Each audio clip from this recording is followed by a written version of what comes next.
পুরনো আইনের পরিবর্তন করে নতুন 3টে আইন গত 1 জুলাই 2024-এ চালু হলো। তা পুরনো আইনের বদলের কি দরকার ছিল, আপনার অভিমত?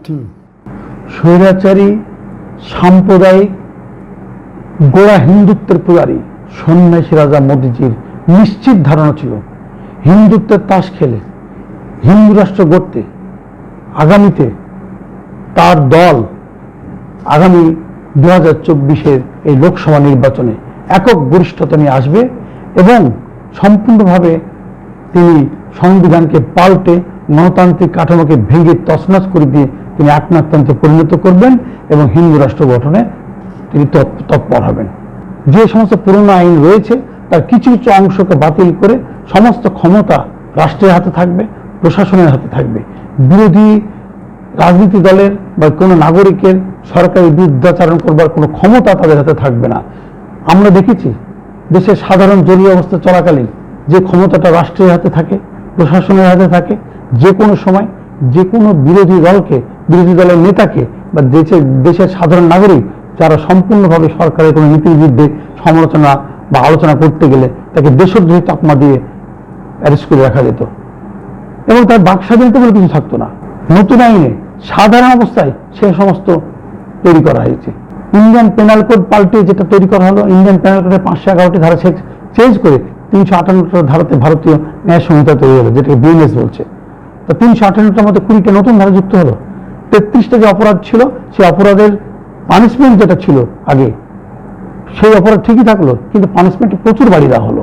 আমরা দেখি যে 111-এ অর্গানাইজড ক্রাইম অর্থাৎ আনলফুল অ্যাক্টিভিটি, সেগুলোকে একটা অপরাধ যেগুলো আছে এর মধ্যে গাড়ি চুরি, অপহরণ, ডাকাতি, জমি দখল, চাঁদাবাজি ইত্যাদি ইত্যাদি, এই সমস্ত অপরাধের সংজ্ঞা এবং তার ডেফিনেশন অর্থাৎ যে ব্যাখ্যা করা হয়েছে তার বৃত্তে যে বাড়ি দেওয়া হয়েছে, যে কোনো মানুষকে সরকারি বিরোধী কোনো নীতির বিরুদ্ধে সরকারের বিরুদ্ধাচরণ করলে যে কোনো মানুষকে, যে কোনো রাজনৈতিক দলের নেতাকে এই ধারা, নতুন আইনের এই ধারা প্রয়োগ করে তাকে জেলবন্দি করে রাখা যাবে।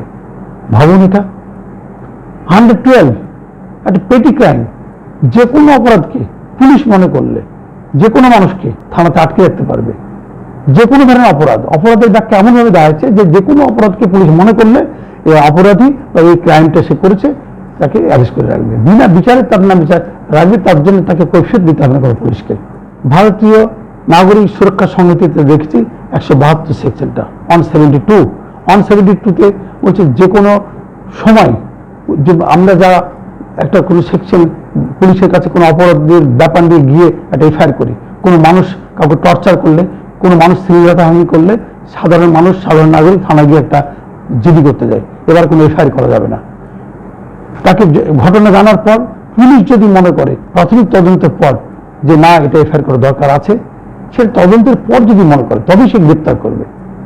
173 সেখানে সম্পূর্ণ যেটা 3 ইয়ার্স 7 ইয়ার্স পানিশমেন্টের যে অপরাধগুলো আছে, কোনো সেই ব্যাপারে কোনো অভিযোগ দায়ের হলে পুলিশ অভিযোগ নেবে না, পুলিশ এই অভিযোগটা থাকবে, কোনো এফআইআর ট্রিট করবে না। আগে যেমন এফআইআরটা হয়ে যেত, এখন সেটা এফআইআর হবে না, পুলিশ প্রাথমিক তদন্ত করবে। পুলিশ তদন্তের পর যদি মনে করে এফআইআর হিসেবে ট্রিট করার দরকার আছে তবেই করবেন, নচেত করবেন না। দেশের নাগরিক কতটা সুরক্ষিত নতুন আইনে, এই নিয়ে আপনি যদি কিছু বলেন। আজ আমরা সুরক্ষিত কোথায় হলাম? 152 একটা বিচ্ছিন্নতাবাদ, একটা নাশকতামূলক। এটা এই সেকশনগুলোকে যে অপরাধ আমরা আগে দেখেছি সেইটাকে যেভাবে এক্সপ্লেনেশন করা হয়েছে, অপরাধের ব্যাখ্যাগুলোকে যেভাবে দেওয়া হয়েছে, যদি কখনো কোনো সাংবাদিক, কোনো লেখক, কোনো বুদ্ধিজীবী, কোনো সাধারণ মানুষ তার লেখনীর মধ্য দিয়ে যদি জনমত তৈরি করে, সরকারের নীতির বিরুদ্ধে যদি কোনো কলম ধরেন, তাকে এই ধরনের সেকশন প্রয়োগ করে বিনা বিচারে, বিনা অভিযোগে তাকে অ্যারেস্ট করে সারা জীবন তাকে জেলবন্দি করে দেবে। অর্থাৎ সরকারের নীতির কোনো একমাত্র সম্পূর্ণ ডিক্টেটরশিপ করতে যা দরকার সেটা তিনি এখানে প্রয়োগ করেছেন। আমরা দেখেছি 226 অনশন। সাধারণত অহিংস সরকারের কোনো জনস্বার্থ নীতির বিরুদ্ধে বা সামাজিক অর্থনৈতিক কোনো বিরূপ কিছু প্রতিক্রিয়া যেটা জনমানসে তৈরি হয়েছে তার বিরুদ্ধে সোচ্চার হতে একটা অহিংস প্রতিবাদের জায়গা হচ্ছে অনশন। অনশনের মাধ্যমে তার প্রতিবাদটা জানানো হয়।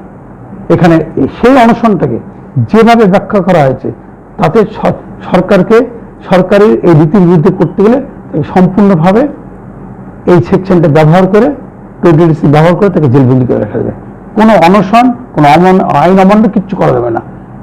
একটা বেআইনি কাজকর্মের সঙ্গে যুক্ত বলে এই অপরাধ থেকে সেইভাবে ব্যাখ্যা করা হয়েছে অনশনটাকে।